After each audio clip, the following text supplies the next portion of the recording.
اللہ سبحانہ تعالیٰ نے ساری کائنات کو پیدا کیا، اسی نے ہمیں پیدا کیا. جس طرح ہر چیز کی پیدائش کے بعد اسے ایک خاص کام میں لگایا گیا یا اسے ایک خاص مقصد کے تحت پیدا کیا گیا اور اس کا وہ مقصد اس کو بتا دیا گیا. قرآن مجید میں اللہ تعالیٰ فرماتے ہیں کل قد علم صلاتہ و تسبیحہ، کہ ہر چیز کو اپنی نماز اور اپنی تسبیح کا طریقہ معلوم ہے. اسی طرح اللہ تعالیٰ نے ہمیں یعنی انسانوں کو اپنی عبادت کے لیے پیدا کیا اور اس عبادت کے طریقے ہمیں انبیاء کے ذریعے بتا دیے، جن میں سے سب سے آخری نبی محمد رسول اللہ صلی اللہ علیہ وسلم ہیں. انہوں نے ہمیں مکمل طور پر پوری طرح وضاحت کے ساتھ یہ سکھا دیا کہ ہمیں اللہ کی عبادت کیسے کرنی. چونکہ ہم یہاں اس دنیا میں آئے اللہ کی عبادت کے لیے، اس لیے ہمیں عبادت کے طریقے معلوم کرنا بہت ضروری ہے کہ عبادت کس طرح کی جائے. عبادات میں سب سے اہم ترین عبادت نماز ہے، جو ہم دن میں 5 مرتبہ ادا کرتے ہیں.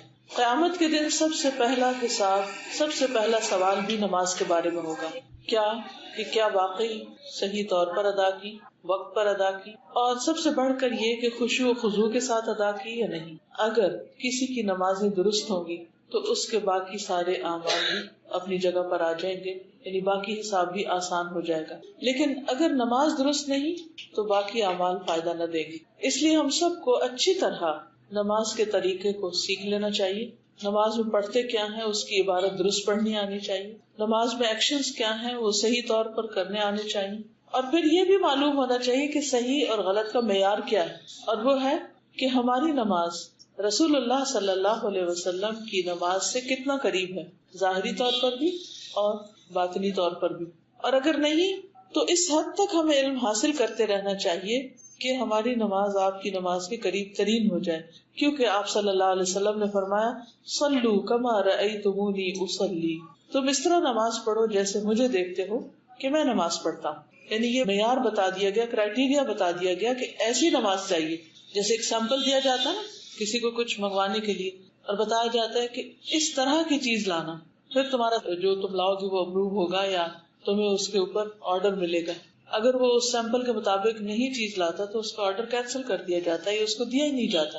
تو اس لیے ہم سب کو اپنی نمازوں کی فکر کرنی چاہیے اور انہیں مسلسل ساری زندگی اچھا بنانے کی کوشش کرتے رہنا چاہیے. اس معاملے میں کبھی بھی مطمئن نہیں ہو کے بیٹھ جانا چاہیے کہ میں نے نماز پڑھ لی یا مجھے آتی ہے یا میں ٹھیک ہی پڑھتا ہوں. نہیں، ہمیشہ فکر رہنی چاہیے کہ کہیں اس میں کوئی غلطی نہ ہو. کیونکہ قیامت کے دن جو کامیابی کا معیار ہے یا کامیاب وہی ہیں جو نماز پڑھنے والے ہیں، نماز قائم کرنے والے ہیں اور پھر نماز میں خشوع و خضوع اختیار کرنے والے ہیں. قرآن مجید کھولتے جاتے ہیں تو سب سے پہلے اللہ تعالیٰ فرماتے ہیں کہ ذالک الکتاب لا ریب فیہ ھدی للمتقین الذین یؤمنون بالغیب ویقیمون الصلاۃ. یہ کتاب جس میں کوئی شک نہیں، متقی لوگوں کو ہدایت دیتی ہے، وہ جو غیب پر ایمان رکھتے ہیں اور نماز قائم کرتے ہیں. یعنی پہلا کرنے کا کام جو ہمیں قرآن مجید میں بتایا گیا وہ کیا ہے؟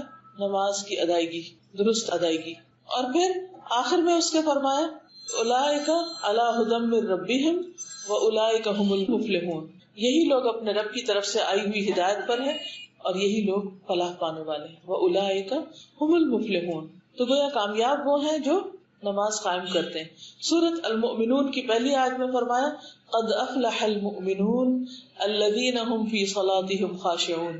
یقیناً فلاح پا گئے، کامیاب ہو گئے وہ مومن جو اپنی نمازوں میں خشوع و خضوع اختیار کرتے ہیں. اس کے برعکس، اس کے اپوزٹ، جو لوگ نمازوں میں سستی کرتے ہیں اور نماز صحیح طور پر ادا نہیں کرتے، ان کے لیے وعید بھی بتائی گئی، ان کو دھمکی بھی دی گئی. سورۃ الماعون آیت نمبر 4 سے 6 میں اللہ تعالیٰ فرماتے ہیں فویل للمصلین. ہلاکت ہے، بربادی ہے نماز پڑھنے والوں کے لیے. کس قدر ڈرنے کی بات ہے. ہم سمجھتے ہیں ہم نے نماز پڑھ لی اور جیسے بھی پڑھی بس ٹھیک ہے، ہم نے فرض ادا کر لیا، لیکن یہاں غلط طریقے سے فرض ادا کرنے والوں کو بھی پکڑا جا رہا ہے. فویل للمصلین الذین هم عن صلاتهم ساہون. کون ہے وہ مصلین، کون ہے وہ نماز پڑھنے والے؟ وہ جو اپنی نماز سے غفلت کرتے ہیں. الذین هم یراؤن، وہ جو دکھاوا کرتے ہیں، دکھاوے کی نماز پڑھتے ہیں. کوئی دیکھ رہا ہو تو اچھی پڑھتے ہیں، اکیلے میں ہو تو اللہ سے نہیں شرماتے، اللہ سے نہیں ڈرتے اور جیسے دل چاہے پڑھتے ہیں. قرآن مجید میں منافقین کی صفات بتاتے ہوئے اللہ تعالیٰ فرماتے ہیں وَإِذَا قَامُوا إِلَى الصَّلَاةِ قاموا کسالا، کہ جب وہ نماز کے لیے کھڑے ہوتے ہیں سستی کے مارے کھڑے ہوتے ہیں. یعنی ان کی نمازوں میں کوئی چستی، کوئی ایکٹیونیس، کوئی شوق، کوئی محبت، کوئی روحانیت کچھ نہیں ہوتا. بس وہ جیسے فجر کی نماز ہے تو اٹھے، آدھی آنکھیں کھلی آدھی بند ہے، بس جلدی سے نماز پڑھ کے دوبارہ بستر میں. یہ کیسی نماز ہے؟ سستی کی نماز ہے. بھائی کس نے آپ کو کہا تھا رات اتنی دیر تک جاگو کہ تم صبح اٹھ نہ سکو اور تمہاری نماز میں کوئی چستی اور وہ خشوع و خضوع ہوئی نہ. یہاں بھی یہ فرمایا یراؤن الناس، لوگوں کو دکھاوا کرتے ہیں. یعنی اگر اول تو نیک کام کرنے کو ان کو دل ہی نہیں چاہتا، اگر کرتے بھی ہیں تو دکھاوے کا کرتے. ولا یذکرون اللہ الا قلیلا، اور وہ اللہ کا ذکر نہیں کرتے، اللہ کو یاد نہیں کرتے مگر بہت تھوڑا. الا قلیلا، یعنی ان کی نماز میں اللہ کی یاد نہیں ہوتی. یہ ہے ان کی مشکل. اور یہ منافقین کی بات بتائی گئی کہ وہ اپنی نماز میں اللہ کو یاد نہیں کرتے، کیونکہ اللہ سبحانہ وتعالیٰ نے ہمیں نماز ادا کرنے کا حکم اسی لیے دیا کہ ہم اللہ کو یاد کریں. قرآن مجید میں آتا ہے اقم الصلاۃ لذکری، نماز قائم کرو میری یاد کے لیے. اور اگر ہم اللہ ہی کو یاد نہیں کر رہے تو نماز قائم ہی نہیں ہوئی. تو ہم سب کو سوچنا چاہیے ہم اپنی نماز کس طریقے پر پڑھتے ہیں، کیا واقعی اس میں خشوع و خضوع ہے یا نہیں. تو آج میں انشاءاللہ چند باتیں اچھی نماز کے بارے میں کروں گی جس میں خصوصی طور پر خشوع و خضوع پایا جائے، کیونکہ نماز قائم کرنا ایک چیز ہے اور نماز میں خشوع اختیار کرنا دوسری چیز. اب سوال یہ پیدا ہوتا ہے کہ خشوع کا مطلب کیا ہے، یعنی نماز میں خشوع ہے کیا کہ جو ہمیں اختیار کرنا ہے. خشوع دراصل ایسی کیفیت کا نام ہے، ہمارے اوپر ایک ایسی کیفیت آتی ہے کہ دل عاجزی اور انکساری کے ساتھ اللہ رب العالمین کے سامنے کھڑا، کہ انسان دل کی عاجزی اور انکساری اور ہمبلنس کے ساتھ اللہ کے سامنے کھڑا ہو، کہ یہ محسوس ہو کہ بندہ اپنے عظیم الشان رب کے سامنے اپنی عاجزی کا اظہار کر رہا ہے کہ یار میں کچھ نہیں، I'm nothing، تو ہی ہے سب کچھ. ساری بڑائی تیرے لیے، ساری قدرت تیرے لیے، سارا علم تیرے پاس، میرے پاس تو کچھ بھی نہیں، میں تو ایک فقیر عاجز بندہ ہوں. اگر نماز کے اندر واقعی یہ عاجزی نظر نہیں آتی اور یہ کیفیت پیدا نہیں ہوتی کہ انسان کو اپنے کم ہونے اور رب کے عظیم ہونے کا احساس اور ہر چیز سے بڑھ کر عظیم ہونے کا احساس ہو، تو ایسی نماز میں خشوع نہیں ہوتا.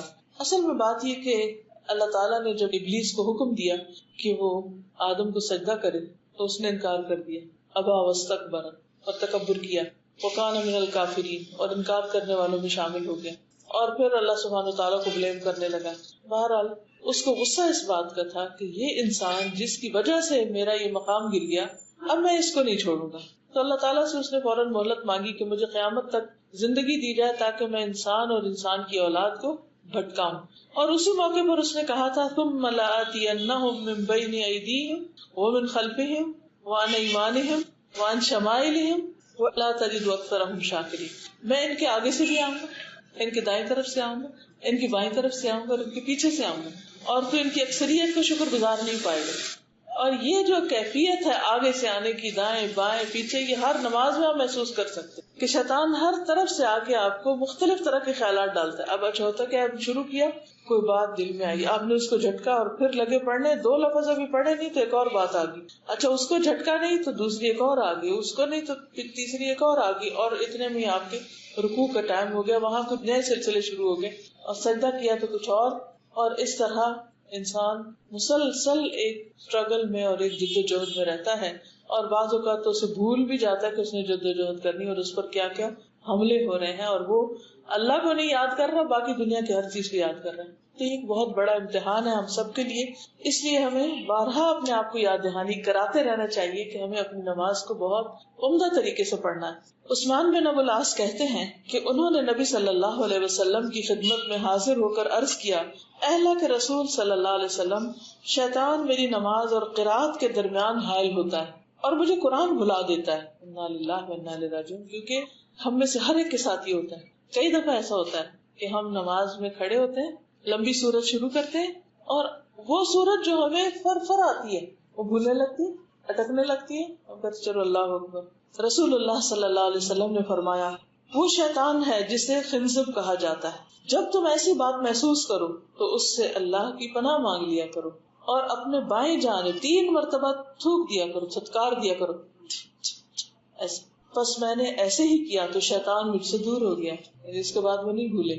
تو اس سے کیا پتہ چلتا ہے کہ شیطان تو آئے گا آگے سے پیچھے سے دائیں بائیں ہر طرف سے، لیکن ہمیں اس کے مقابلے کے لیے اپنے رب کی پناہ لینی، اپنے رب سے مدد لینی. دیکھیں کہ ایک ہوتا ہے وہ شخص جس کا آپ مقابلہ کر لیتے ہیں، ایک ہوتا ہے جس کا آپ نہیں کر سکتے، تو آپ کو دوسرے کی ہیلپ چاہیے تھی، مدد چاہیے تھی. تو بندوں میں سے تو کوئی نہیں شیطان کو پکڑ سکتا، اللہ ہی کو اس پر کنٹرول.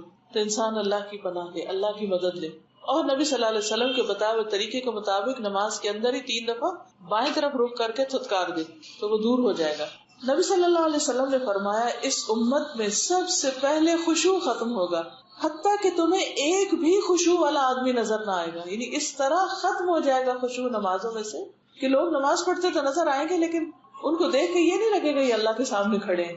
آپ کو معلوم ہے نا، ہم سب فارملی جا کے دن میں 5 بار اللہ سبحانہ وتعالیٰ کے سامنے کھڑے ہوتے ہیں. اللہ تعالیٰ کو معمولی ہستی تو نہیں، کسی بڑے انسان کے سامنے بھی جا کھڑے ہوتے ہیں، ہمارے دل میں ڈر ہوتا ہے.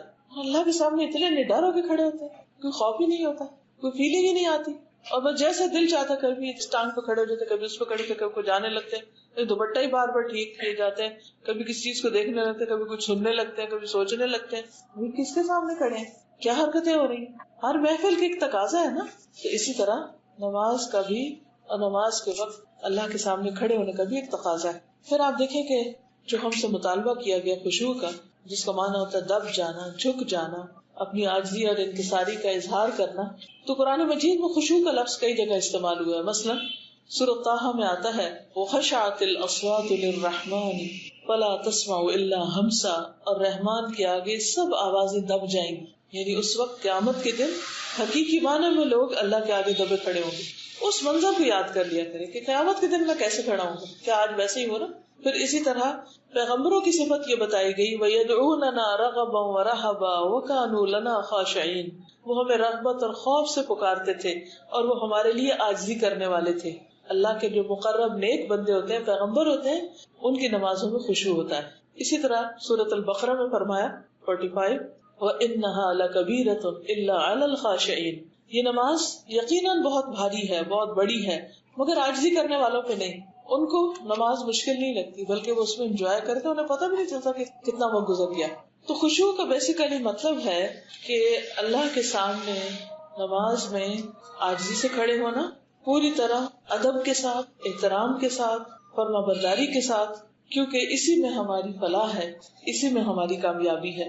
یہ کس وقت آتا ہے؟ یہ اس وقت آتا ہے جب انسان کو یہ یقین آ جائے کہ اللہ سبحانہ وتعالیٰ بڑا ہے، بہت بڑا، بہت عظیم ہے میرا رب، اور میں اس کے سامنے کوئی حیثیت نہیں رکھتا. اسی لیے قرآن مجید میں آتا ہے کہ جب اللہ تعالیٰ نے زمین و آسمان پہ پیش کیا یہ کلام تو انہوں نے اس کو اٹھانے سے انکار کر دیا. اور سورۃ الحشر 21 میں آتا ہے لو انزلنا هذا القرآن على جبل لرأيته خاشعا متصدعا من خشية الله، اگر ہم اس قرآن کو کسی پہاڑ پر اتارتے تو یقیناً اللہ کے ڈر سے اسے پست ہونے والا، ٹکڑے ٹکڑے ہونے والا دیکھتے. اور یہ مثالیں ہم لوگوں کے لیے بیان کرتے تاکہ غور و فکر کریں کہ اللہ کا کلام پہاڑ میں تو اتنا بھاری تھا، اور ہم اللہ کا کلام پڑھتے ہیں، اللہ کے آگے کھڑے ہوتے، یعنی ہمارے کان میں جھونک نہیں ڈیگتے اور ہمارا دل ڈرتا ہی نہیں، اور اس کے اندر کسی قسم کی ہیبت اور خوف اور روب اللہ کا آتا ہی نہیں. اس کے مقابلے میں بندوں کا روب اور بندوں کا خوف زیادہ ہوتا ہے. لیکن جو ایمان والے ہوتے ہیں ان کا دل اللہ کا ذکر سنتے ہی کانپ اٹھتا ہے. جب وہ قرآن پڑھتے ہیں تو ان کے اندر ایک خاص کیفیت پیدا ہو جاتی. تو ہمیں ان کیفیات سے اپنا آپ کا جائزہ لینا چاہیے کہ کیا واقعی ہمارے اندر ایسی کیفیت پیدا ہوتی ہے.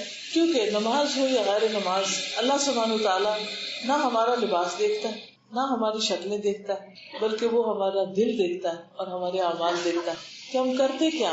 یعنی ہماری نماز کیسی ہے ظاہراً، اور ہمارے دل کی کیفیت کیا ہے. یعنی 2 چیزیں اللہ تعالیٰ دیکھتے ہیں. ایک ہمارا ظاہر کیسا، یعنی ایکشن کیسے کر رہے ہیں ہم، پراپر ہیں کہ نہیں، اور دوسرے یہاں کیا ہے، دل میں کیا ہے، اس کی کیفیت کیا ہے، کیا باتیں سوچ رہے ہیں ہم، خیالات کیا ہے نماز میں. اس لیے اس کی بہت حفاظت دونوں چیزوں کی کرنی چاہیے. بعض لوگ کہتے ہیں کہ ہم تو بہت دل لگا کے نماز پڑھتے ہیں، کیا فرق پڑتا باریک دوپٹے میں پڑھ لو، کیا فرق پڑتا آدھا سر ننگا ہو، کیا فرق پڑتا بار بار اسے ٹھیک کر لو. ٹھیک ہے، کپڑے تو خوبصورت پہن کے اللہ کے سامنے کھڑے ہونا چاہیے، ٹھیک ہے. قرآن مجید میں آتا ہے خذوا زینتکم عند کل مسجد، ہر نماز سے پہلے اپنی زیب و زینت اختیار کرو. لیکن اس کا یہ مطلب نہیں کہ اس قسم کی زیب و زینت جو نماز میں خلل ڈال دے.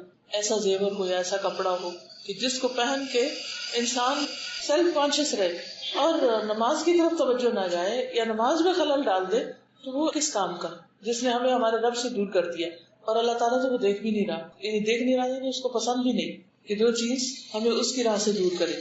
اب یہ ہے کہ جیسے پہلے بات ہوئی کہ اگر خشوع ہوتا ہے نماز میں تو کیا فائدہ ہے، اور نہیں ہوتا تو نقصان کیا ہے۔ یعنی یہ نہیں کہ ہماری چوائس ہے، چاہے تو خشوع پیدا کریں، نہیں تو نہ کریں، نہیں کریں گے تو اس کا بھی انجام آپ نے دیکھا کہ اللہ سبحانہ وتعالیٰ نے فرمایا فویل للمصلین الذین هم عن صلاتهم ساہون، اور دوسری طرف منافقین کی نماز کہ اذا قاموا الی الصلاۃ قاموا کسالى، اور پھر کامیاب لوگوں کی صفت کیا ہے الذین هم فی صلاتهم خاشعون۔ تو اس لیے اس کے بغیر چارہ نہیں کہ اگر ہم کامیاب ہونا چاہتے ہیں تو ہمیں یہ کام کرنا ہی کرنا ہوگا، لازمی طور پر کرنا ہوگا۔ جس سورۃ بنی اسرائیل میں اللہ سبحانہ وتعالیٰ اپنے خاص بندوں کی صفت بیان کرتے ہوئے فرماتے ہیں وَيَخِرُّونَ لِلْأَذْقَانِ يَبْكُونَ وَيَزِيدُهُمْ خُشُوعًا، کہ جب قرآن ان کے سامنے پڑھا جاتا ہے تو وہ ٹھوڑیوں کے بل گر جاتے ہیں۔ ٹھوڑیوں کے بل گرنے کا مطلب زمین میں گرنا نہیں ہوتا، ٹھوڑی جب گرتی ہے تو یہاں لگتی، یعنی جھک جاتے ہیں، وَيَبْكُونَ، اور رونے لگتے ہیں نماز کے اندر، اور اس جھکنے اور رونے سے یزیدہم خشوعا، ان کی نماز کا خشوع بڑھ جاتا ہے۔ اس سے آپ اندازہ کر سکتے ہیں کہ خشوع کہتے کس کو ہے۔ ایک ہے نماز کے اندر جھکاؤ، ایک ہم نماز پڑھتے ہیں یوں کر کے ادھر دیکھ رہے ہیں ادھر دیکھ رہے ہیں، آنکھیں بند کر کے پڑھے، اور ایک یہ ہے کہ ہم سر جھکائے ہوئے ہیں اور آنکھوں سے آنسو بھی آ جاتے ہیں۔ ہم گنے آج تک ہماری کتنی نمازوں میں آنکھوں سے آنسو آئے؟ کیا ہم دن میں کم از کم ایک نماز میں روتے؟ جسٹ ون، کوئی ایک آج کی نماز سوچیے جس میں ہم روئے ہوں۔ ہمیں کیوں نہیں رونا آتا؟ کیونکہ اللہ کا ڈر نہیں ہے، اللہ کی عظمت ہمارے سامنے نہیں ہے، ہم اسے محسوس ہی نہیں کرتے، ہم صرف فرض ادا کرنے یا خانہ پوری کا کام کرتے ہیں، اور بعض اوقات اس میں بھی سستی۔ تو رسول اللہ صلی اللہ علیہ وسلم نے فرمایا جو شخص اچھی طرح سے وضو کرے پھر 2 رکعت نماز پڑھے خشوع و خضوع کے ساتھ متوجہ ہو کر، تو ایسے شخص کے لیے جنت واجب ہو جائے گی۔ یعنی اتنا زیادہ فائدہ ہے ایسی نماز کا۔ ایک اور جگہ پر فرمایا 5 نمازیں فرض ہیں، جو ان کے لیے اچھی طرح وضو کرے گا، وقت پر نماز ادا کرے گا، اطمینان سے رکوع کرے گا، نماز میں خشوع و خضوع اختیار کرے گا، تو اس کے لیے اللہ تعالیٰ کا وعدہ ہے کہ وہ اس کی مغفرت فرما دے گا۔ یعنی جو اچھی نماز پڑھے گا اس کے لیے بخشش کا وعدہ ہے، اور جو ایسا نہیں کرے گا اس کے لیے اللہ کا کوئی وعدہ نہیں، چاہے تو بخش دے چاہے تو عذاب دے۔ تو اس سے کیا پتہ چلتا کہ اگر نماز میں خشوع نہیں اور اللہ کی طرف توجہ نہیں تو پھر معاملہ اللہ کے ساتھ ہے، چاہے تو بخش دے اور چاہے تو نہ بخشے۔ پھر اسی طرح ابن کثیر کہتے ہیں نماز میں خشوع اس شخص کو حاصل ہوتا ہے جس کا دل نماز کے لیے فارغ ہو، یعنی دنیا کی باتیں چھوڑ کے نماز کی طرف توجہ کرے، نماز میں مشغول ہونے کے باعث باقی ہر چیز کا خیال چھوڑ دے کہ بھئی یہ تو میرا نماز ٹائم ہے، اب میں اور باتیں نہیں سوچ سکتا، اور نماز کو باقی سارے امور پر ترجیح دے، اس وقت اسے آنکھوں کی ٹھنڈک نماز میں حاصل ہوتی ہے، جیسے نبی صلی اللہ علیہ وسلم نے فرمایا کہ میری آنکھوں کی ٹھنڈک نماز میں رکھ دی گئی ہے، یعنی انہیں نماز پڑھ کے ایک خاص قسم کی تسکین حاصل ہوتی۔ اور ویسے ہمیں حکم کیا دیا گیا ہے کہ ہم عبادت کس طرح کریں؟ ان تعبد اللہ کأنک تراہ۔ خشوع کیسے آتا ہے کہ اب نماز میں ہم یوں محسوس کریں کہ ہم اللہ کو دیکھ رہے ہیں، فإن لم تکن تراہ فإنہ یراک، اگر تم اس کو نہیں دیکھتے تو وہ تو تمہیں دیکھ رہا ہے، یعنی اس کی پریزنس ضرور فیل کرو کہ وہ دیکھ رہا ہے، اس کی نگاہیں مجھ پہ۔ جو ہی تمہیں خیال آئے گا کہ میرا رب مجھے دیکھ رہا ہے تو آپ فوراً ٹھیک ہو جائیں گے۔ جیسے عام طور پہ کیا ہوتا ہے نماز لوگ ڈھیلی ڈھالی پڑھ رہے ہوتے ہیں، اگر کوئی آ جائے کمرے میں تو کیا کرتے ہیں کانشیس ہو جاتے ہیں، دوپٹہ ٹھیک کرنے لگتے ہیں، بالکل ایکٹیو ہو جاتے ہیں۔ یہ تو بندوں کی نماز ہے نا، تو جو اللہ کے لیے نماز پڑھتا ہے اس کو یہ خیال جو ہی آتا ہے کہ میں اللہ کے لیے پڑھ رہا ہوں وہ بالکل ٹھیک ہو جاتا ہے۔ وہ جو ہاتھ ڈھیلے یا سستی کی بھی ہوتی ہے وہ فوراً الرٹ ہو جاتا ہے، اس کا دل بھی حاضر ہو جاتا ہے۔ تو یہ کیفیت لانا ضروری ہے، اور یہ بھی یاد رکھیے کہ نماز کی قبولیت خشوع پر ہی منحصر ہے۔ رسول اللہ صلی اللہ علیہ وسلم نے فرمایا بے شک بندہ نماز پڑھتا ہے مگر ہر آدمی کا اجر مختلف ہوتا ہے، 10واں حصہ، 9واں حصہ، 8واں حصہ، 7واں حصہ، 6واں حصہ، 5واں حصہ، 4تھا حصہ، 3را حصہ یا آدھا حصہ، اور کوئی خوش قسمت ہو کہ جس کو نماز کا پورا حصہ ملے۔ ہم تو صرف اس پہ خوش ہو جاتے ہیں کہ پڑھ تو لی نا۔ اچھا یہ بھی عجیب بات ہے کہ ہم مثلا نماز پڑھنے لگے، اتنے میں کوئی آ گیا تو ہم عام طور پہ کیا کہتے ہیں تم بیٹھو 2 منٹ میں نماز پڑھ کے آئے، جلدی سے وہ پڑھ کے آئے، یعنی تم میرے لیے امپورٹنٹ ہو اور اللہ تعالیٰ میں جلدی سے ذرا حاضری لگوا کے آؤں۔ ہماری نماز کیسی نماز ہوتی، کس قسم کی ہوتی کہ اللہ تعالیٰ کے لیے نہ آنے والا. اب ہمارے نان مسلم فرینڈس تو نہیں آتے ہمارے پاس، یہ گھر والے ہمارے مسلم ہی ہیں نا، لیکن آخر کیا وجہ کہ ہم میں سے ہر ایک یہی کہہ رہا نظر آتا ہے تم بیٹھو بس میں ابھی آئی اور 2 رکعتیں پڑھ کے بھاگ گیا ہوں، حاضری لگوا کے آئی بس بیٹھو بیٹھو، اور پھر اس کے بعد گھنٹوں بیٹھتے ہیں، پھر بیچ میں نماز آ جائے پھر کیا کہتے ہیں 2 منٹ کی نماز، کیونکہ اللہ کی قدر نہیں ہے نا، اس کے مقابلے میں بندے زیادہ امپورٹنٹ ہیں. اور تقویٰ اور خشوع کہاں ہے؟ دل کے اندر ہوتا ہے. ایک صاحب علم نے کسی کو کندھے جھکائے دیکھا تو سینے کی طرف اشارہ کرتے ہوئے کہا اے فلاں خشوع یہاں ہوتا ہے نہ کہ کندھوں میں. کیا مطلب؟ کہ صرف ظاہری صورت بنا کے ایسے مسکین شکل بنا کے کھڑے ہونا بھی فائدہ نہ دے گا جب تک دل ساتھ حاضر نہ ہوگا. اس لیے ہمیں ایسے اسباب اختیار کرنے چاہیے کہ جس سے ہماری نماز کے اندر خشوع پیدا ہو جائے، اور ان چیزوں سے بچنا چاہیے جس سے خشوع ختم ہو. تو آئیے دیکھتے ہیں وہ کون سی چیزیں ہیں جو خشوع بڑھاتی ہیں اور کون سی ہیں جو گھٹاتی ہیں، تاکہ ہم ان کو اپنی زندگی سے باہر کریں.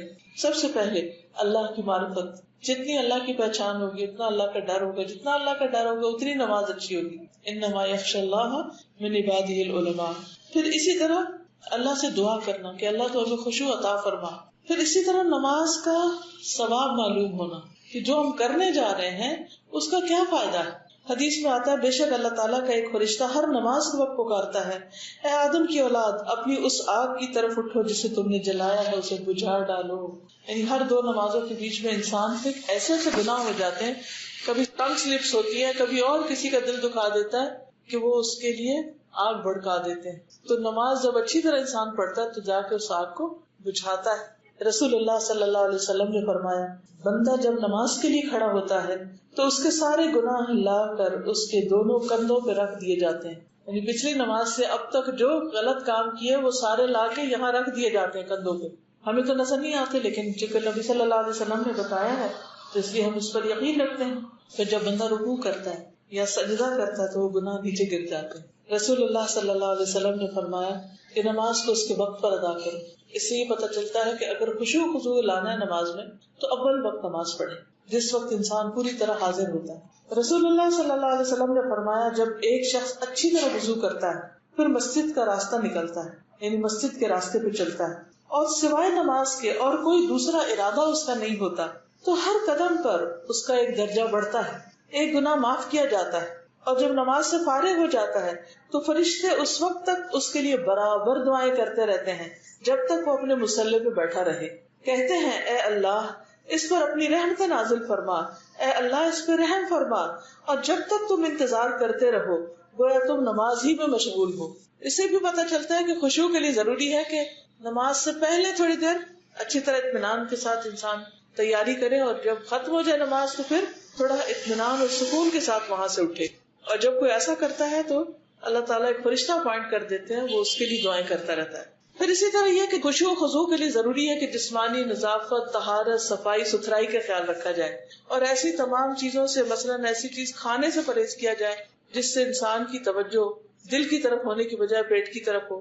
اسی طرح ماحول اور موسم ایسا ہونا چاہیے کہ جو کنڈیوسو ہو، انسان کے لیے سہولت پیدا کرنے والا ہو، نہ کہ آپ ہیں جہاں ٹی وی لگا ہوا ہے یا شور ہنگامہ ہو رہا ہے وہاں جا کے مصلی بچھا لیں اور آدھی لوگوں کی باتیں سنیں اور آدھی نماز پڑھیں، اس کا بھی فائدہ نہیں. پھر اسی طرح یہ ہے کہ نماز کے لیے طہارت کا اچھا انتظام کریں، مثلاً مسواک کرنا. رسول اللہ صلی اللہ علیہ وسلم نے فرمایا جب بندہ مسواک کرتا ہے پھر کھڑا ہوتا ہے اور نماز پڑھتا ہے تو اس کے پیچھے فرشتہ کھڑا ہو جاتا ہے، وہ اس کی قرات سنتا ہے اور اس سے قریب ہو کر کھڑا ہوتا ہے حتیٰ کہ وہ اپنا منہ اس کے منہ پر رکھ دیتا ہے فرشتہ. پھر قرآن کا جو حصہ بھی اس کے منہ سے نکلتا ہے فرشتے کے پیٹ میں چلا جاتا ہے. لہٰذا تم قرآن کے لیے اپنے منہ پاک رکھ. یعنی جب انسان نماز میں قرآن پڑھتا ہے تو فرشتہ بالکل ساتھ آ جاتا ہے، منہ لگا لیتا ہے اور پھر جو قرآن ادھر سے نکلتا ہے وہ اس کے اندر چلا جاتا ہے اور وہ اس طرح سمیٹ کے لے جاتا ہے پوری طرح ریکارڈ کر کے، پوری طرح محفوظ کر کے. لیکن اگر منہ سے اسمیل آ رہی ہے پیاز کی، لہسن کی اور چیزوں کی، یا ویسے ہی سانس میں بو ہے، کبھی دھیان ہی نہیں کیا مسواک کرنے یا برش کرنے کو، نماز میں کھڑے تو فرشتہ اس بو کی وجہ سے دور بھاگ جاتا ہے.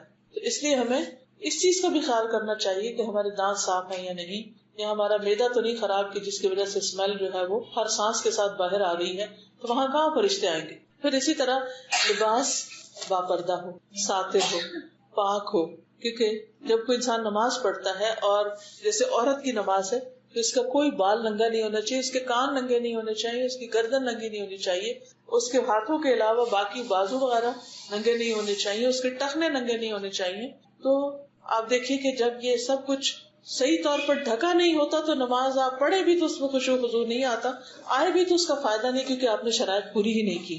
پھر اسی طرح یہ ہے کہ نماز میں اطمینان ہو، سکون سے نماز پڑھی جائے. رسول اللہ صلی اللہ علیہ وسلم نے فرمایا جو آدمی نہ صحیح طریقے سے رکوع کرے اور سجدے میں بھی ٹھونگے ہی مارے، یعنی جیسے مرغا دانا چننے کے لیے ٹھونگے مارتا ہے، اس کی مثال اس بھوکے شخص کی ہے جو 1 یا 2 کھجوریں کھاتا ہے اور یہ کھجوریں اسے کچھ فائدہ نہیں دیتی. کبھی آپ بہت بھوکے ہو تو 1 کھجور کھائے تو اور زیادہ بھوک لگ جاتی ہے، ایک اور کھائے تب بھی آپ کو بنتا کچھ نہیں نظر آتا. تو ایسے ہی اس شخص کو نماز پڑھ کے بھی حاصل کچھ نہیں ہوتا، یہ مطلب ہے. پھر نماز میں موت کو یاد کرنا، یہ بھی خشوع میں اضافہ کرتا ہے. سنن ابن ماجہ کی روایت ہے جب تم نماز کے لیے کھڑے ہو تو اسے الوداعی نماز سمجھ کر پڑھو، کہ شاید یہ میری آخری نماز ہو، کہ کوئی پتہ نہیں کہ ان 2 نمازوں کے بیچ میں کیا گزر جائے انسان پر. پھر قرآن مجید کی آیات اور اذکار پر نماز میں غور و فکر. والذین اذا ذکروا بآیات ربہم لم یخروا علیہا صما وعمیانا، اور جب انہیں ان کے رب کی آیات کے ساتھ نصیحت کی جاتی ہے تو وہ ان پر بہرے اور اندھے ہو کر نہیں گرتے، یعنی سوچتے ہیں، سمجھتے ہیں، غور و فکر کرتے ہیں. پھر حسب ضرورت جواب بھی دینا چاہیے. نبی صلی اللہ علیہ وسلم جب قرآن مجید پڑھتے تھے نماز میں تو جہاں اللہ کی تسبیح آتی تو سبحان اللہ کہتے، کہیں الحمدللہ کہتے، کہیں اور کچھ اللہ تعالیٰ کا ذکر کیا کرتے. پھر اسی طرح ہر آیت پہ رکنا، جب بہت تیز ہم تلاوت کرتے ہیں تو پھر بھی خشوع نہیں آتا، جیسے الحمدللہ رب العالمین الرحمن الرحیم مالک یوم الدین، ہر آیت کے بعد رکے، یعنی یہ نہیں کہ الحمدللہ رب العالمین الرحمن الرحیم مالک یوم الدین ایاک نعبد، ایک ہی سانس میں ساری آخر تک پڑھتے، اس سے خشوع نہیں آتا کیونکہ ساری انرجی کس پہ لگے، ختم کرنے پہ. رسول اللہ صلی اللہ علیہ وسلم نے فرمایا سب سے اچھا قرآن وہ آدمی پڑھتا ہے جس کو تم قرآن پڑھتے ہوئے سنو تو تم کو یقین ہوگا یہ آدمی اللہ سے ڈر رہا ہے، اس کے دل میں خدا کا خوف، وہ قرآن سب سے اچھا پڑھا ہوا. پھر اسی طرح نمازی جو ہے اس کو یہ یاد رکھنا چاہیے کہ اللہ تعالیٰ اس کی نماز کا جواب دے رہا ہے تو وہ توجہ سے بات کرے اللہ تعالیٰ سے. کیسے آپ مجھے کو بتائے گا؟ اللہ جواب دے رہے ہیں، جی ہاں، اور ہم کہہ رہے ہیں you know what you are saying. یعنی اگر آپ کسی سے مثلا میں آپ سے بات کری، آپ سے بات کری اور مجھے یہی نہ پتا میں کیا کہہ رہی ہوں، تو یہ یقین ہونا چاہیے کہ جو ہم کہہ رہے ہیں اللہ تعالیٰ سن رہا ہے اور اس کا جواب دے رہا ہے. اجیب دعوت الداعی اذا دعان، اور سورۃ فاتحہ میں ہم کیا کہتے ہیں، دعائی مانگ رہے ہوتے ہیں اہدنا الصراط المستقیم، تو اللہ تعالیٰ فرماتے ہیں فلیستجیبوا لی، وہ بھی میری بات مانے، یعنی انٹریکٹیو ہو، انٹریکٹیو ریسیٹیشن. اور اس کے لیے ضروری ہے کہ سمجھ بھی آتی ہے، سمجھ نہیں آئے گی تو پھر کیا انٹریکشن ہو. جس کی بات انسان کو سمجھ نہیں آتی اس سے تو کوئی انٹریکشن نہیں ہوتا. تو آپ نے فرمایا جب کوئی شخص نماز پڑھتا ہے در حقیقت اپنے رب تبارک و تعالیٰ کی مناجات کرتا ہے، یعنی اس سے سرگوشیاں کرتا ہے، چنانچہ اسے معلوم ہونا چاہیے کہ وہ اپنے رب سے کیا مناجات کر رہا ہے. پھر اسی طرح نماز کے اندر دعاؤں کا اہتمام کرنا چاہیے. نبی صلی اللہ علیہ وسلم نے فرمایا سجدے میں خوب دعا کیا کرو کیونکہ یہ اس لائق ہوتی ہے کہ تم سے قبول کر لی جائے. سجدے میں دعائیں قبول ہوتی ہیں، اس لیے اس میں مسنون دعائیں یاد ہونی چاہیے اور وہ پڑھنی چاہیے. پھر اسی طرح نماز میں خشوع کب ختم ہوتا ہے، جب لوگ آگے آ جاتے ہیں یا کوئی باتیں بہت کر رہا ہوتا ہے. تو آگے آنے کا ہمیں ایک حربہ سکھایا گیا کہ اپنے سامنے سترہ رکھو، اس سے فوکس رہو گے. سترہ کیا ہے کہ کم از کم 2 بالش چیز اس طرح کی ہو کہ جو آگے رکھی بھی ہو. رسول اللہ صلی اللہ علیہ وسلم نے فرمایا جب تم میں سے کوئی سترے کی طرف نماز پڑھے تو اس کے قریب کھڑا ہو، نمازی اور سترے کے درمیان سے شیطان نہ گزر پائے. یعنی سجدے کی جگہ تک ہی سترا ہو، یعنی یہ نہیں کہ میں نماز یہاں پڑھی تو میں کہوں اچھا وہ جو کرسیاں پڑھی ہیں وہ میرا سترا ہے، یہ نہیں ہوتا. سترا جہاں جہاں نماز کی حد ختم ہو رہی ہے وہیں پر سترا رکھا ہونا چاہیے. پھر اسی طرح یہ ہے کہ تشہد میں انگلی پر نظر رکھنا. عام نمازوں میں سجدے کی جگہ پر نظر رکھنا یعنی رکوع قیام وغیرہ کے وقت، اور جب اتحیات ہو تو اس انگلی پہ نظر رکھنا جو ہل رہی ہو. حدیث میں آتا ہے کہ آپ صلی اللہ علیہ وسلم کی نظر آپ کے اشارے سے آگے نہیں بڑھتی تھی، یعنی اتحیات میں آپ کی نظر انگلی پہ ہوتی تھی اور اس سے آگے یوں نہیں جاتی تھی یا ادھر ادھر نہیں دیکھتے تھے. اس سے بھی خشوع میں انشاءاللہ اضافہ ہوگا. پھر سورتوں اور آیتوں اور اذکار کو عدل بدل کے پڑھنا. ہر نماز میں قل واللہ نہ پڑھنا، وہ بھی پڑھ لیں بے شک، وہ بہت ہی زبردست صورت ہے، کیوں منع کروں میں، ضرور پڑھیں، لیکن اس کے ساتھ ساتھ اور صورتیں بھی پڑھیں. نبی صلی اللہ علیہ وسلم کا طریقہ کیا تھا؟ نماز فجر میں آپ طوال مفصل صورتیں پڑھتے، سورۃ قاف سے سورۃ زلزال. نماز ظہر اور عصر کی پہلی 2 رکعت میں 15 سے 30 آیتیں پڑھتے تھے. نماز مغرب میں قصار مفصل چھوٹی صورتیں پڑھتے جیسے سورۃ المرسلات. نماز عشاء میں اوساط مفصل درمیانی صورتیں پڑھتے جیسے سورۃ الانشقاق. نماز تہجد میں خوب لمبی لمبی قرات کرتے جیسے سورۃ البقرہ، آل عمران اور النساء. 1 رکعت میں پڑھ جاتے بعض اوقات، اتنی طویل قرات ہوتی. اسی طرح رکوع، قوما، تشہد، ان سب میں آپ مسنون دعائیں پڑھا کرتے تھے. اگر تلاوت کرتے ہوئے بیچ میں سجدہ تلاوت آ جاتا تو سجدہ تلاوت بھی کرتے تھے، اس سے نماز کا خشوع ختم نہیں ہوتا. پھر اسی طرح نماز کے آخر میں جو دعائیں ہیں ان میں بھی شیطان سے بچنے کی دعا پڑھی جا سکتی ہے. ربی اعوذ بک من ھمزات الشیاطین واعوذ بک ربی ان یحضرون. پھر نماز کے بعد انسان غور کرے کہ کیا میری نماز میں خشوع تھا، اور اس کے لیے اسی جگہ بیٹھ کے کچھ ذکر اذکار کرے جو مسنون ہے. نبی صلی اللہ علیہ وسلم یہ دعا مانگا کرتے تھے، اللہم اعنی علی ذکرک و شکرک و حسن عبادتک. اے اللہ تو میری مدد فرما اپنے ذکر پر، اپنے شکر پر اور خوبصورت عبادت پر، کہ میں جو بھی عبادت کروں وہ بہت ایکسیلنٹ ہو. کئی لوگوں کو آپ نے دیکھا ہوگا کہ وہ گھر بناتے ہیں تو صاف ستھرا خوبصورت، کپڑا پہنتے ہیں تو بہت زبردست، ہر چیز ان کی بہت طریقے سے ہوتی. ایسے لوگوں کو چاہیے کہ اپنی نماز بھی بہت خوبصورت بنا لیں. پھر اسی طرح کچھ چیزیں جو نماز میں خلل ڈالتی ہیں ان سے بچنا چاہیے. مثلا اگر آپ کو وضو ٹوٹنے والا ہے تو آپ کے نہیں میں نماز پوری کر لوں، اور آپ کو واش روم جانا ہے اور واش روم جانے کے بجائے آپ مصلی پہ آ کے کھڑے ہو جائیں کہ جلدی سے میں سنت پڑھ کے پھر چلی جاؤں گی تاکہ دوبارہ وضو نہ کرنا پڑے، تو یہ چیز بھی خشوع میں خلل ڈالتی ہے. کتنی دیر لگے گی؟ اگر ہم غور کریں، نماز کے علاوہ وضو بہت مشکل کام ہے. اگر ہم غور کریں تو کتنی دیر لگتی ہے، اور اس کے فائدے کتنے ہیں. سارا گرد و غبار دل جاتا ہے، سارے مسام کھل جاتے ہیں. یعنی کتنی اللہ کی رحمت ہے کہ اس نے ہمارے لیے ایک ایسا طریقہ رکھا، ورنہ ہم خود تو ایجاد نہ کر پاتے. پھر اسی طرح یہ ہے کہ جب بھوک لگی ہو، کھانا سامنے ہو، تو پھر بھی نماز نہ پڑھے، کیونکہ سارا دھیان کس میں ہوگا کہ جو دوسرے کھا رہے ہیں وہ میرے سے کبھی کھا جائیں گے، اور وہ پریشانی کی حالت میں رہے اور نماز میں توجہ نہ کرے. آپ نے فرمایا لا یصلی بحضرۃ الطعام، کھانے کی موجودگی میں نماز نہ پڑھی جائے. پھر یہ دیکھنا چاہیے انسان کو کہ وہ کون سی چیز ہے جو مجھے نماز میں مشغول کر رہی، تو ایسی چیزوں سے بچنا چاہیے. جیسے سامنے اگر کوئی کارپیٹس ہیں یا کوئی ایسے کڑھائی والی چیزیں ہیں، کوئی کوشنز ہیں جن میں کوئی امبرائڈری ہوئی بھی ہے، اور آپ اسی زگ زیگ میں کھو جائیں کہ یہ کیا بنا ہوا ہے، تو ان چیزوں کو ہٹا دینا چاہیے. پلین جائے نمازیں ہونی چاہیے. حضرت عائشہ کے پاس ایک رنگین باریک پردہ تھا جسے انہوں نے اپنے گھر کے ایک طرف پردے کے لیے لٹکا دیا. آپ صلی اللہ علیہ وسلم نے فرمایا میرے سامنے سے اپنا یہ پردہ ہٹا دو، کیونکہ اس پر نقش شدہ تصاویر برابر میری نماز میں خلل انداز ہوتی رہی. یعنی قبلہ رخ کوئی ایسی تصویر نہیں ہونی چاہیے کہ جس سے نماز میں خلل پڑے. پھر اسی طرح خود اپنے کپڑے بھی ایسے نہیں پہنے ہونے چاہیے کہ جس سے نماز میں خلل ہو. نبی صلی اللہ علیہ وسلم نے ایک دھاری دار چادر میں نماز پڑھائی، اس کے نقش و نگار نے مجھے غافل کر دیا. آپ نے فرمایا اسے لے جا کر ابو جہم کو واپس کر دو اور ان سے سادی چادر لے آؤ. اس سے کیا پتہ چلتا ہے کہ نماز میں ایسے کپڑے نہ پہنے جائیں کہ جن سے نماز سے دھیان ہٹ کے تو اس کپڑے یا اس کے اندر جو پھول بوٹے بنے ہوئے ان میں غور و فکر میں نماز ساری چلی جائے. پھر اسی طرح یہ ہے کہ آپ صلی اللہ علیہ وسلم نے فرمایا سونے والے اور باتیں کرنے والے کے پیچھے نماز نہ پڑھو. کیونکہ آپ دیکھیں نا امام صاحب کھڑے ہیں، وہ باتیں کر رہے ہیں، مقتدی پیچھے کھڑے ہیں، وہ چپ ہو تو پھر یہ نماز شروع ہو. اب ان کو دیکھ دیکھ کے ان کا بھی موڈ بگڑ چکا ہوگا، تو وہ پھر نماز کا خشوع متاثر ہوتا ہے. ہر کام اپنی جگہ پر اور اپنے وقت میں ہونا چاہیے. پھر اسی طرح یہ ہے کہ سونے والا یعنی جس کو ہوش ہی نہیں ہے، کوئی نشے میں ہے یا ویسے سو رہا ہے تو اس کو پتہ ہی نہیں ہوگا وہ کیا بول رہا ہے، تو وہاں بھی نماز منع کی گئی. پھر نماز کے دوران کنکریاں نہیں سیدھی کرنی چاہیے، یہ جا نماز بار بار طے نہیں کرنی چاہیے، یا دوپٹہ یا جراب یا کپڑا ان چیزوں سے بے نیاز ہو کے نماز پڑھنی چاہیے، کیونکہ یہ بھی خشوع خضوع میں خلل ڈالتی. پھر بہت اونچی تلاوت نہیں کرنی چاہیے اور بہت دل میں نہیں کرنی چاہیے. نماز میں ادھر ادھر نہیں دیکھنا چاہیے. رسول اللہ صلی اللہ علیہ وسلم نے فرمایا جب بندہ نماز میں ہو تو اللہ تعالیٰ اس کی بات سننے کے لیے متوجہ رہتا ہے جب تک کہ بندہ ادھر ادھر نہ دیکھے، اور جب بندہ ادھر ادھر دیکھنے لگتا ہے تو اللہ تعالیٰ اس سے توجہ ہٹا لیتے ہیں. کتنی بڑی محرومی.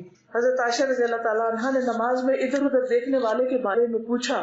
آپ نے فرمایا یہ تو چوری ہے جو شیطان بندے کی نماز سے لے لیتا ہے. پھر آسمان کی طرف نظر اٹھا کے نماز پڑھنا. رسول اللہ صلی اللہ علیہ وسلم نے فرمایا جب تم میں سے کوئی نماز میں ہو تو اپنی نگاہ آسمان کی طرف مت اٹھائے، خطرہ ہے کہ اسے اچک نہ لیا جائے.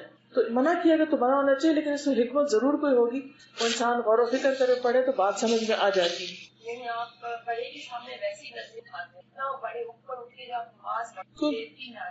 پھر یہ ہے کہ نماز میں ہر جگہ نہیں تھوکنا چاہیے. پھر نماز میں جلدی نہیں ہونی چاہیے. جلدی جو ہے یہ خشوع و خضوع کے خلاف ہے. پھر نماز میں جمائیاں لینا، بلا وجہ چھینکے مارنا اور کھانسی کھانسنا.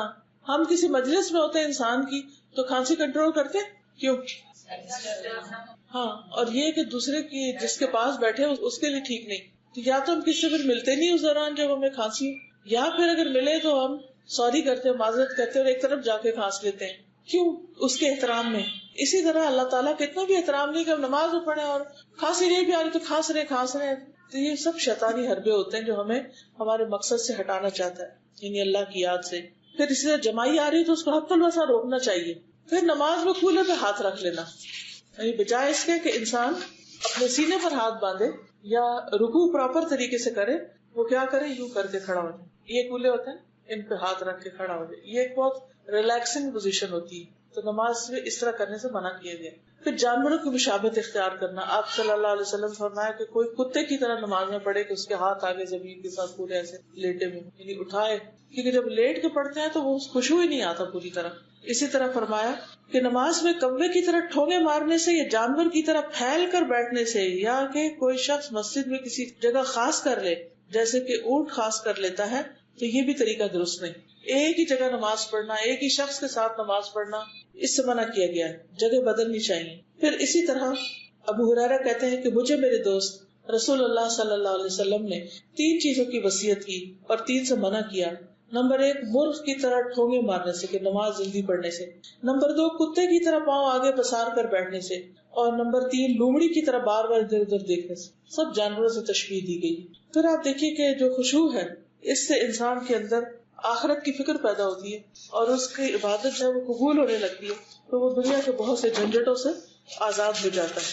اور اصل بات یہ کہ انسان کو اللہ سبحانہ تعالیٰ سے خوب خوب دعا کرنی چاہیے، کیونکہ دل ہمارے ہاتھ میں نہیں، دل اللہ کے ہاتھ میں ہے. اور اگر وہ ان کو سیدھا رکھے گا تو انشاءاللہ ہم بھی سیدھے رہیں گے. لیکن اس کے لیے ہمیں اپنی تڑپ ظاہر کرنی چاہیے کہ اللہ میں پڑھنا چاہتی ہوں اس طرح جیسے تو پسند کرے، تو مجھے وہ سکھا دی. انشاءاللہ اللہ تعالیٰ سکھا دے گا. اسی طرح دعائیں مانگنی چاہیے. کچھ اور دعائیں ہیں. ایک حدیث میں آتا ہے کہ نبی صلی اللہ علیہ وسلم اس طرح دعا مانگتے: اللہم انی اعوذ بک من علم لا ينفع ومن قلب لا يخشع ومن نفس لا تشبع ومن دعوت لا يستجاب لها. اے اللہ، بے شک میں غیر نفع مند علم، خشوع سے خالی دل، نہ بھرنے والے نفس اور قبول نہ ہونے والی دعا سے تیری پناہ میں آتا ہوں کہ اللہ تعالیٰ مجھے ان بری عادتوں سے بچا کر اپنی حفاظت میں لے لیجئے. ایک اور دعا ہے: رب اعنی ولا تعن علی وانصرنی ولا تنصر علی وامکر لی ولا تمکر علی واہدنی ویسر الہدی الی وانصرنی علی من بغی علی رب اجعلنی لک شاکرا لک ذاکرا لک راہبا لک مطواعا لک مخبتا الیک اواہا منیبا رب تقبل توبتی واغسل حوبتی واجب دعوتی وثبت حجتی واہد قلبی وسدد لسانی واسلل سخیمۃ قلبی.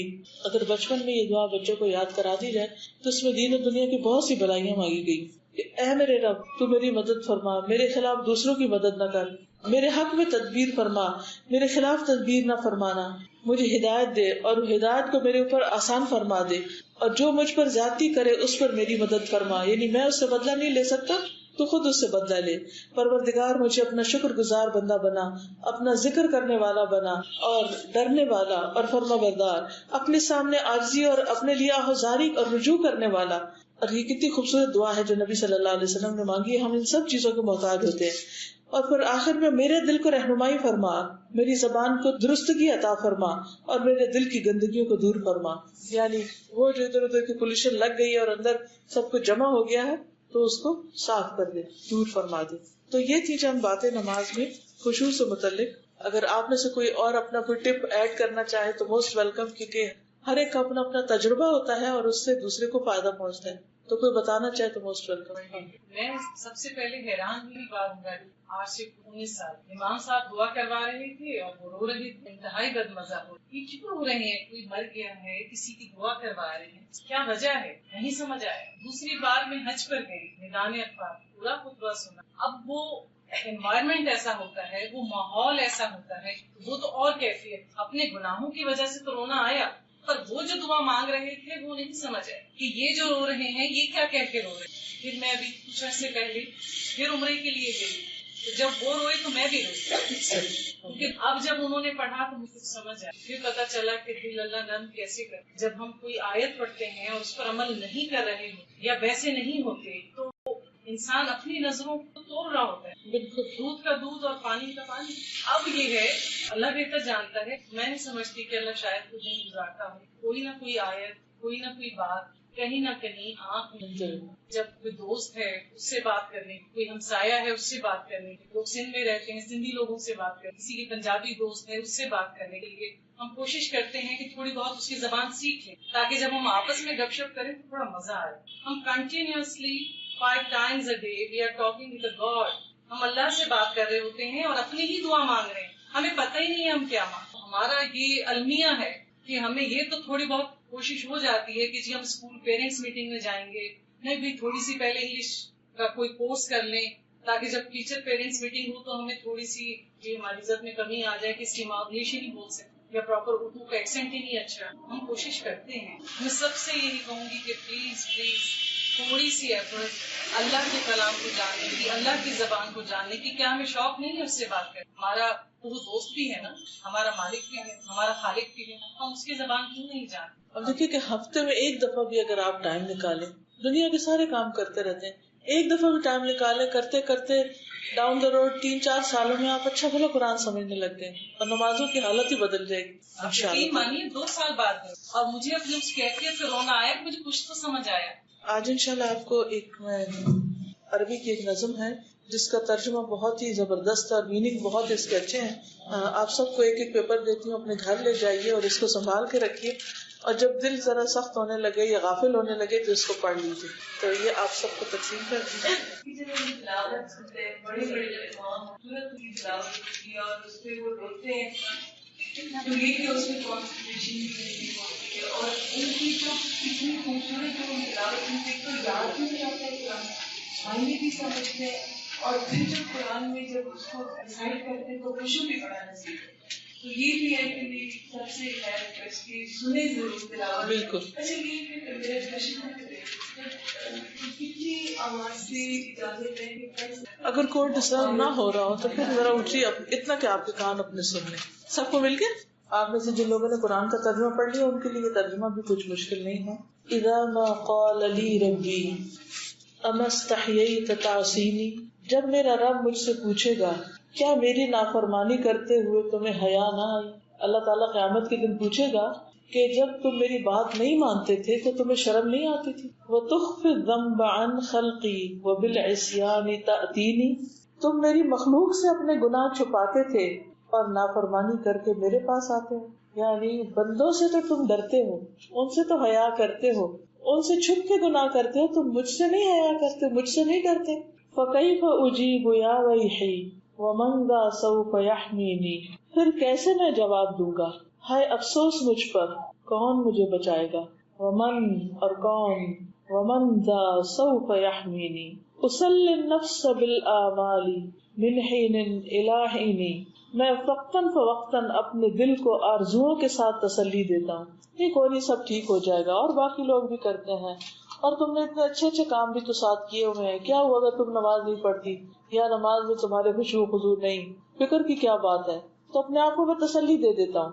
وَأَنْسَى مَا وَرَاءَ الْمَوْتِ مَاذَا بَعْدُ تَكْفِينِي, اور میں بھول جاتا ہوں کہ موت کے بعد کیا پیش آنے والا ہے, میرے دفنانے کے بعد کیا ہونے والا ہے. یعنی جب مجھے کفن دفن کر دیا جائے گا تو اس کے بعد میرے ساتھ کیا پیش آئے گا. آپ کو معلوم ہے کہ قبر میں جب انسان جاتا ہے تو اس کا رنگ کس طرح تبدیل ہوتا ہے. یعنی مردہ آپ دیکھیں کہ پلاہٹ ہوتی ہے اس پہ, پھر وہ نیلا ہونے لگتا ہے, پھر کالا ہونے لگتا ہے, پھر اس کے جسم میں گیسز بھر جاتی ہے, پھر ایک ایک چیز پھٹنے لگتی ہے, پھر دانت جھڑ جاتے ہیں, ہڈیاں نکل آتی ہیں, آنکھیں بہہ جاتی ہیں, ناک بھر جاتی ہے, بال سارے اکھڑ جاتے ہیں, الگ ہو جاتے ہیں, اور انسان کا حلیہ خراب ہو جاتا ہے. تو وہی کہتے ہیں کہ تم موت کے بعد جو پیش آنے والا ہے اس کو بھول گئے, اس کو کیوں بھول جاتے ہو. کہ انی قد ضمنت العیش لیس الموت یأتینی, گویا کہ مجھے زندگی کی ضمانت دی گئی ہے، یعنی میں اس طرح دنیا میں ٹھاٹھ سے رہ رہا ہوں جیسے میں نے ہمیشہ ہی زندہ رہنا ہے، اور موت مجھے آنی ہی نہیں، لیکن موت تو آنی ہے۔ وجاءت سکرۃ الموت الشدیدۃ من سیحمینی، اور آ گئی موت کی سختی، شدید بے ہوشی، الشدیدۃ شدید، اور جب موت کی شدید ترین بے ہوشی آ پہنچی، من سیحمینی، تو کون مجھے بچائے گا؟ جب موت آ پکڑتی ہے تو کوئی چھڑا سکتا اس سے؟ کوئی بھی نہیں چھڑا سکتا۔ نظرت الی الوجوہ الیس منہم من سیفدینی، میں نے لوگوں کے چہروں کی طرف دیکھا، یعنی میں مر رہا تھا، موت نے مجھے پکڑ لیا اور میں سب کو دیکھ رہا تھا، کیا ہے ان میں سے کوئی ایک جو مجھے چھڑا لے؟ ان میں سے کون مجھے چھڑائے گا؟ کوئی بھی چھڑانے والا نہیں آتا۔ سأسأل ما الذی قدمت فی دنیایا ینجینی، ان قریب مجھ سے سوال کیا جائے گا میں نے اپنی دنیا میں آگے کیا بھیجا ہے جو مجھے نجات دے، کیا نیک عمل کر کے آیا ہوں دکھانے کے لیے۔ فَكَيْفَ إِجَابَتِي مِن بَعْدُ مَا فَرَّطْتُ فِي دِينِي، اس سوال کا میں کیسے جواب دوں گا جبکہ میں نے اپنے دین میں کوتاہی کی ہوگی۔ اگر دین پر میں نہیں چلا، دین کو پڑھا ہی نہیں، سمجھا ہی نہیں، عمل ہی نہیں کیا، کیا جواب دوں گا اپنے رب کو؟ وَيَا وَيْحِي أَلَمْ أَسْمَعْ كَلَامَ اللَّهِ يَدْعُونِي، اور افسوس مجھ پر، کیا میں نے اللہ کا کلام نہ سنا جو مجھے اپنی طرف بلاتا تھا؟ یعنی قرآن کہتا نا یا ایھا الذین آمنوا یا ایھا الناس، بلا رہا ہے قرآن ہمیں، اور ہم کھولتے ہی نہیں، پڑھتے ہی نہیں، سنتے ہی نہیں، سمجھتے ہی نہیں، کیا جواب دیں گے کہ ہم نے قرآن کی کوئی پکار نہیں سنی؟ الم اسمع لما قد جاء فی قاف و یاسین، کیا میں نے سنا نہیں تھا جو سورۃ قاف اور یاسین میں کہا گیا، یعنی اس میں موت کا ذکر آتا ہے۔ الم اسمع بیوم الحشر یوم الجمع والدین، کیا میں نے یوم حشر کے بارے میں نہیں سنا جو لوگوں کے جمع ہونے اور جزا و سزا کا دن ہے؟ اس میں تو سب لکھا ہوا تھا کیا ہونے والا ہے۔ الم اسمع منادی الموت یدعونی ینادینی، کیا میں نے موت کے منادی کو نہیں سنا جو مجھے پکارتا اور آواز دیتا ہے؟ آپ کو معلوم ہے نا کہ ہر روز قبر انسان کو پکارتی کہ میں مٹی کا گھر ہوں، میں کیڑوں کا گھر ہوں، میں اندھیرے کا گھر، تو نے میرے پاس آنا ہے، اس کی تیاری کرو۔ لیکن ہم میں سے کتنے لوگ ہیں جو روز قبر کا سوچتے بھی ہیں؟ فَيَا رَبَّاهُ عَبْدٌ تَائِبٌ مَنْ ذَا سَيُؤْوِينِي، اے میرے رب، یہ تیری بارگاہ میں ایک توبہ کرنے والا بندہ ہے، کون ہے جو مجھے پناہ دے؟ یعنی اب میں توبہ کرتا ہوں۔ سوا رب غفور واسع للحق یہدینی، سوائے اس رب کے جس کی مغفرت بہت وسیع ہے، جو مجھے حق کی طرف ہدایت دیتا ہے، وہی رب مجھے بچا سکتا ہے۔ لیکن اسی رب کو تو دنیا میں بھولے رہتے ہیں۔ وہ 5 دفعہ دن میں بلاتا ہے حی علی الصلاۃ، حی علی الفلاح، او نماز کی طرف، او کامیابی کی طرف، اور ہم لبیک ہی نہیں کہتے، جاتے ہی نہیں، مسجدیں خالی پڑی رہتی ہیں۔ لیکن موت کے وقت انسان کیا چاہے گا؟ اب میں رب کی طرف آتا ہوں۔ اتیت الیک فرحمنی وثقل فی موازینی، میں تیری بارگاہ میں حاضر ہوا ہوں، تو مجھ پر رحم فرما اور میرے میزانوں کو بھاری کر دے۔ وخفف فی جزائی انت ارجى من یجازینی، اور میرا حساب ہلکا کر دے، تو ہی وہ بڑی ذات ہے جس سے امید کی جا سکتی ہے جو مجھے جزا دے گا۔ تو بندے کے لیے اپنے رب کے علاوہ کوئی جائے پناہ نہیں، وہی ملجا وہی ماوا ہے، ادھر ٹھکانا ہے ہم سب کا۔ اس لیے ہمارا فرض بنتا ہے کہ ہم اپنی خوشی کے ساتھ زندگی میں ہوش و حواس میں اپنے رب کی طرف رجوع کر لیں۔ اللہ تعالیٰ ہمیں اس کی توفیق عطا فرمائے۔ وآخر دعوانا الحمدللہ رب العالمین۔ یہ جو نماز کے اوپر میں نے لیکچر دیا نا، نماز میں خشوع کیسے، اس پہ میں آلریڈی ایک لیکچر دیا ہوا، وہ کیسٹ پہ ریکارڈیڈ ہے، تو اگر آپ کو وہ چاہیے اور دوسروں کو بھی آپ سنانا چاہیں تو یہ کراچی کا ایڈریس نیچے لکھا ہوا، فون نمبر، اس پہ آپ کال کر کے کیسٹس کا پوچھ بھی سکتے ہیں، یا اگر آپ کے پاس انٹرنیٹ ہے تو یہ نیچے ویب سائٹس لکھی ہوئی ہیں، ان پر آپ جا کر دیکھ سکتے ہیں۔ اور کیونکہ ہمیں ہر روز اپنے علم میں اضافہ کرنا چاہیے، اللہ تعالیٰ ہمیں اس کی توفیق عطا فرمائے۔ وہ اقبال کا ایک شعر بھی یاد آ رہا ہے، کہتے ہیں کہ جو میں سر بسجدہ ہوا کبھی تو زمین سے آنے لگی صدا، تیرا دل تو ہے صنم آشنا، تجھے کیا ملے گا نماز میں؟ یعنی نماز پڑھ کے بھی ہمیں حاصل کچھ نہیں ہوتا، حالانکہ ان الصلاۃ تنہی عن الفحشاء والمنکر، نماز بے حیائی اور برائی سے روکتی ہے۔ وہ کیوں نہیں روکتی؟ ہماری نمازیں بھی کیوں نہیں روکتی؟ کیونکہ ان میں کوئی خدا کا خوف ہی نہیں، اس معیار کی نہیں کہ جس کے اندر یہ پاور ہو کہ وہ روک دے ہمیں۔ تو بال جبریل میں اقبال کہتے ہیں تیرا امام بے حضور، تیری نماز بے سرور، تیرا امام وہ بھی نہیں حاضر جو آگے پڑھا رہا ہے، لیڈ کر رہا ہے، تیری نماز بے سرور، ایسی نماز سے گزر، ایسے امام سے گزر۔ یعنی اس کا مطلب نہیں نماز چھوڑ دو، اس کا مطلب یہ کہ امپروو کرو، کیونکہ ہم یہ سمجھتے ہیں کہ ہم اچھے کام کر رہے ہیں، نماز پڑھ رہے ہیں، بڑا اچھا کام کر لیا، لیکن حقیقت میں وہ نماز انسان کے لیے فلاح نہیں خسارے کا باعث ہو جاتی. تو قل هل ننبئكم بالاخسرین اعمالا الذین ضل سعیهم فی الحیاۃ الدنیا وهم یحسبون انهم یحسنون صنعا. کیا ہم تمہیں بتائیں کہ اعمال کے اعتبار سے سب سے زیادہ خسارے میں کون ہیں؟ وہ لوگ جو سمجھتے کہ سب اچھے کام کر رہے ہیں. الذین ضل سعیهم فی الحیاۃ الدنیا، جن کی ساری کوشش دنیا میں گم ہے، نماز میں بھی دنیا میں ہی گم ہے. یحسبون انهم یحسنون صنعا، اور وہ سمجھتے بڑے اچھے کام کر رہے ہیں، لیکن اللہ کے ذکر کے لیے ان کے اندر کوئی تڑپ نہیں، کوئی طلب نہیں، کوئی توجہ نہیں. تو اللہ تعالیٰ ہمیں اپنی طرف راغب کر دے. اور ہم جو فارغ ہوتے ہیں تو پکنک کی سوچنے لگتے ہیں، کچھ اور کام. اللہ تعالیٰ فرماتے فَإِذَا فَرَغْتَ فَانصَبْ وَإِلَىٰ رَبِّكَ فَارْغَب. جب تم فارغ ہو تو اپنے رب کی طرف رغبت کرو، اپنے آپ کو تھکاؤ، مشقت کرو. یعنی فراغت میں تو اور اچھی نماز پڑھو، نہ کہ فراغت میں تم اور ڈھیلے ہو جاؤ.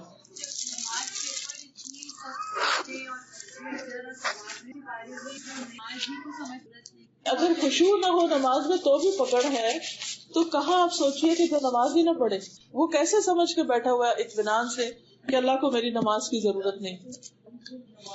اس پیار سے، محبت سے دعا بھی کرے اس کے لیے، اس کو توجہ بھی دلائے. ہاں جی بالکل. فَإِذَا فَرَغْتَ سنڈے کے دن کتنے لوگ فجر پڑھتے ہیں؟ اوکے. سبحان اللہ والحمد للہ ولا الہ الا اللہ واللہ اکبر ولا حول ولا قوة الا باللہ العلی العظیم. اللہم صلی علی محمد وعلی آل محمد کما صلیت علی ابراہیم وعلی آل ابراہیم انک حمید مجید. اللہم بارک علی محمد وعلی آل محمد کما بارکت علی ابراہیم وعلی آل ابراہیم انک حمید مجید. ربنا آتنا فی الدنیا حسنۃ وفی الآخرۃ حسنۃ وقنا عذاب النار. ربنا هب لنا من ازواجنا وذریاتنا قرۃ اعین وجعلنا للمتقین اماما.